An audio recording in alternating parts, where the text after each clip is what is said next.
Have you ever visited a property inside and wished you hadn't bothered? The property itself was fine, but you weren't so keen on what was outside.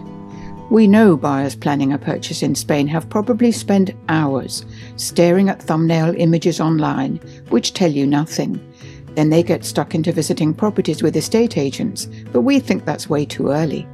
External assessments must always come first. They're the only way to flag up possible negatives which, if you knew about in advance, you wouldn't waste time going inside. After all, you can make changes to a property so it works for you, but you're always stuck with the location and what's nearby.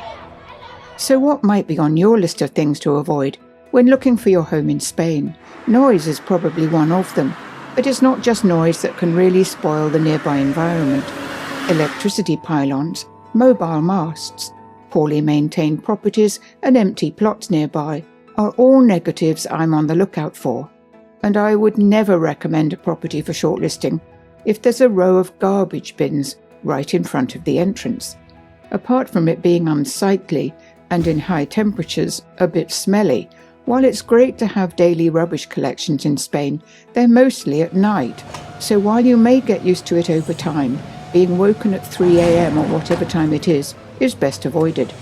But these negatives never seem to get mentioned in the agent's description, alongside all those enticing images. I wonder why. I think it's because if you knew about them in advance, you wouldn't waste your time, but we flag them up for you.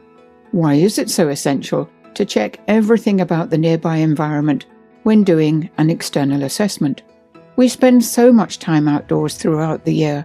How close next door's pool is becomes very important. What about that floodlit paddle or tennis court a couple of doors away? What about a kindergarten, usually cunningly disguised as a private house? 30 or more little ones running amok in the garden could do some serious damage to the peace and quiet you had in mind. Our clients don't see any of this advanced work. It takes hours, and I call it the hidden part of our job. I may make 20 or more external assessments and only rate 3 or 4 as worth seeing internally.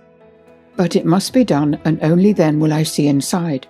So if you're property hunting in Spain, do contact the property finders and we'll do all the legwork and due diligence for you.